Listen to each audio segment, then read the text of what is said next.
आपल्या देशातील हवामान परिस्थिती संदर्भात ताजा अंदाज देणारी आपण बघतो की विदर्भामध्ये सध्या पावसाळी वातावरण आहे. मान्सूनही या बाजूने आज बऱ्यापैकी प्रगती केलेली आहे पूर्व दिशेने. आज आपण जर मान्सूनची प्रगती बघितली तर बिहारच्या बऱ्याच भागात मान्सून या ठिकाणी सक्रिय झाला आहे. त्याचबरोबर संपूर्ण पश्चिम बंगालमध्ये प्रवेश केलेला आहे. झारखंडचा थोडासा भाग त्याने घेतलेला आहे.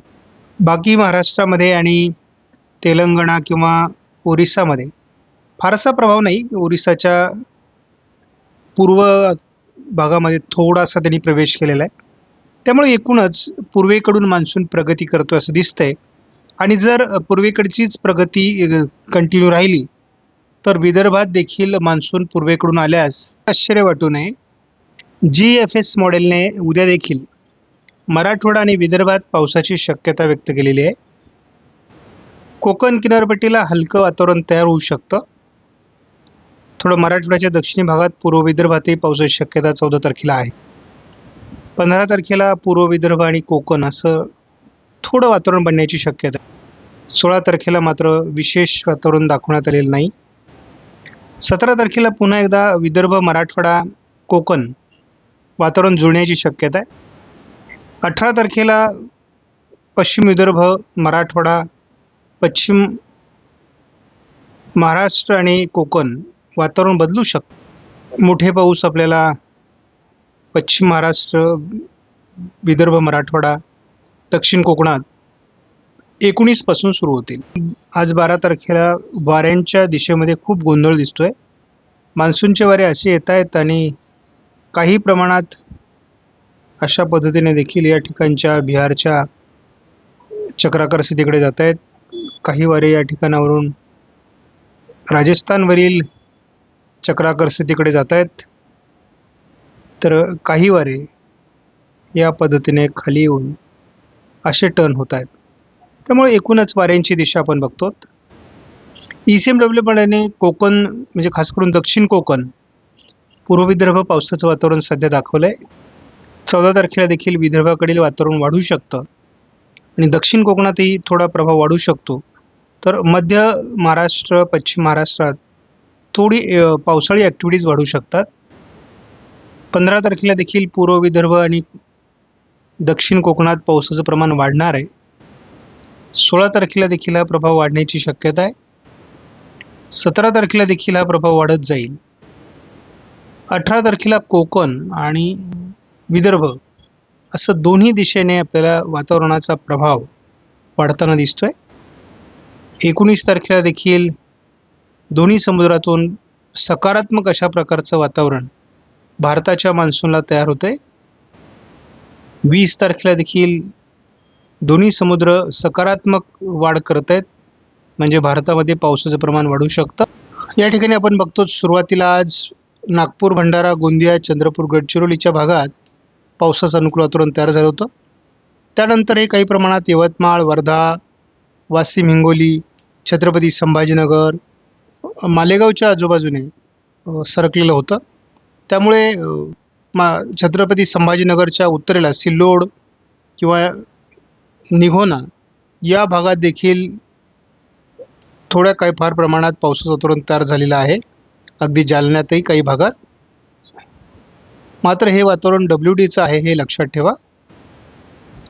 आणि नोंद घेण्यासारखी गोष्ट म्हणजे या ठिकाणी आपल्याला माहिती आहे मान्सून आलेलं आहे. मात्र या भागात आपल्याला कुठेही पावसाचे विशेष ढग दिसत नाही. थोडं सोलापूरच्या आजूबाजूने अपवाद सोडला तर. याचं कारण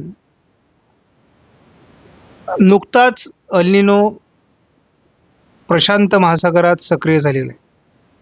त्या ठिकाणावरून कुठलंही अनुकूल वातावरण नाही. शिवाय उत्तर भारतातून येत असलेले कोरडे वारे हेही त्याला कारण आहे. मान्सून त्याला पुढे सरकू देत नाहीत. मान्सूनला ते वारे पुढे सरकू देत नाही आहेत आणि त्यामुळे एकूणच फार अनुकूल परिस्थिती नाही. मात्र आपण बघतो की पूर्व भारताकडून मान्सून पुढे सरकण्यास अनुकूल वातावरण तयार होत आहे आणि त्यामुळे बंगालच्या उपसागरातून काही सिस्टम किंवा काही वातावरण हे भारतीय भूभागावर सरकून पावसाचं प्रमाण वाढण्याची शक्यता आहे. मान्सून पुढे सरकण्यासुद्धा मदत होऊ शकते. आता करंट सिच्युएशननुसार आपण जर सध्या या मॅपचं निरीक्षण केलं तर आपल्याला काही गोष्टी लक्षात येतील. संपूर्णपणे बाष्पयुक्त वारे या ठिकाणी अशा पद्धतीने प्रवाहित होत आहेत आणि या ठिकाणी पूर्व भारतातील राज्यांमध्ये मोठं पावसाळी क्षेत्र आहे. त्यामुळे या ठिकाणी यावर्षी सरासरीच्या तुलनेत खूप जास्त पाऊस होण्याची शक्यता आहे. परंतु मान्सूनचा टप्पा पुढचा जेव्हा सुरू होईल तेव्हा यदा कदाचित त्या ठिकाणचं पावसाचं प्रमाण कमी होऊ शकतं. परंतु सध्याच्या वातावरणानुसार संपूर्णपणे बाष्पयुक्त वारे या ठिकाणी धडकत आहेत आणि भारताच्या भूभागावर मात्र मान्सूनचे वारे सरकताना दिसत नाहीत. त्यामुळे मान्सून जोपर्यंत संपूर्ण भारत व्यापत नाही तोपर्यंत आपल्याला पावसाळी परिस्थितीचा अंदाज येणार नाही. परंतु सर्व शेतकऱ्यांनी थोडी दुष्काळी परिस्थितीची मानसिक तयारी करून ठेवणं आवश्यक आहे. कारण भारतीय हवामान खात्याने 90% पाऊस जरी सांगितला असला तरी ज्या भागात सरासरी 400 ते 500 मिलीमीटर पाऊस होतो त्या ठिकाणी किंवा 400 मिलीमीटरपर्यंत फार तर पाऊस होऊ शकतो, ही बाब लक्षात घ्या. आणि त्यामुळे काही भागात दुष्काळी परिस्थितीचा फटका आपल्याला महाराष्ट्रात सुद्धा जाणवण्याची शक्यता नाकारता येत नाही. आपल्या महाराष्ट्रातल्या मान्सूनचं काय होईल, मुंबईत मान्सून कधी येईल किंवा संपूर्ण महाराष्ट्र कधी मान्सून व्यापेल यावरच आपण सध्या विचार करतो. उद्या देखील पुण्यापर्यंत सातारा, कोल्हापूर, रत्नागिरी, सिंधुदुर्ग या भागामध्ये पावसाचं प्रमाण वाढणं अपेक्षित आहे. त्यानंतर सांगलीमध्ये देखील पावसाचं प्रमाण वाढू शकतं किंवा रत्नागिरी, सिंधुदुर्गमध्ये मोठ्या प्रमाणात पाऊस उद्या होण्याची शक्यता नाकारता येत नाही. एकूणच अनुकूल वातावरण आहे. 14 तारखेपासून विदर्भात देखील पावसाचं प्रमाण वाढू शकतं. आपण बघतो की अमरावती, नागपूर, भंडारा, गोंदिया, यवतमाळ, वर्धा या भागात पावसाचं प्रमाण वाढू शकतं. तसं 14 तारखेला फारसं वातावरण आपल्याला कोकण किनारपट्टीला दिसत नाही, थोडी ढगाळ परिस्थिती फक्त असेल. 15 तारखेलाही विशेष वातावरण नाही, परंतु विदर्भात थोडं पावसाळी वातावरण स्थानिक स्वरूपात वाढू शकतं. 16 तारखेपासून थोडा प्रभाव वाढतोय, परंतु अमरावती, वर्धा, यवतमाळ, नागपूर, भंडारा, गोंदिया आणि चंद्रपूर या जिल्ह्यात पावसाची शक्यता 16 तारखेला देखील आहे. पावसाचं प्रमाण कधी वाढते हे आपल्यासाठी फार महत्त्वाची गोष्ट आहे. आपल्याला आता मान्सूनसाठी पोषक वातावरण 17 तारखेला नंदुरबारपर्यंत दिसतंय. अतिशय चांगली गोष्ट आहे. आपल्याला 17 तारखेला नंदुरबार, धुळे, नाशिक, अहिल्यानगर पश्चिम, त्यानंतर पालघर, ठाणे, मुंबई आणि पुणे, अगदी बारामतीपर्यंत अतिशय चांगल्या पावसाचं वातावरण पहिल्यांदा आपल्याला दाखवलं जातं आहे. त्याच वेळेस चंद्रपूर आणि गडचिरोली, नागपूर, भंडारा, गोंदियामध्येही पावसाचं वातावरण आहे. त्यामुळे हा एक चांगला संकेत आहे. त्यानंतर आपल्याला 18 तारखेला बघायचं आहे. 18 तारखेला देखील रत्नागिरी, सिंधुदुर्ग, कोल्हापूर, सांगली, सातारा, पुणे या सर्व भागामध्ये चांगलं पावसाळी वातावरण आहे. त्यामुळे वातावरण मात्र सातत्याने अतिशय चांगलं वातावरण दाखवलेलं देखील बदलतं आहे. त्यामुळे पावसाच्या बाबतीत आपण खूप साशंक आहोत. किती पाऊस होईल सांगता येत नाही. आपण पूर्व विदर्भामध्ये बघतो बंगालच्या उपसागरातील वातावरणाचा प्रभाव आणि WDचा प्रभाव यामध्ये एक ट्रप तयार होणार आहे आणि ती विदर्भावर असणार आहे.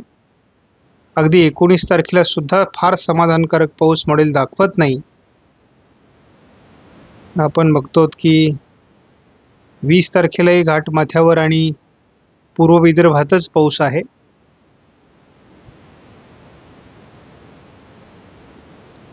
तीच परिस्थिती आपल्याला 21 तारखेलाही दिसते.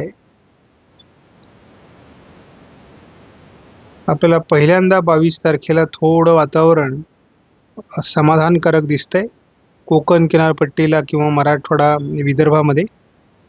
अन्यथा फार दुर्दैवी अशा प्रकारचं वातावरण आहे. 23ला एक आपल्याला समाधानकारक वातावरण सोलापूर, सांगली, कोल्हापूर, रत्नागिरी, सिंधुदुर्ग, रायगड यामध्ये दिसतंय पहिल्यांदा.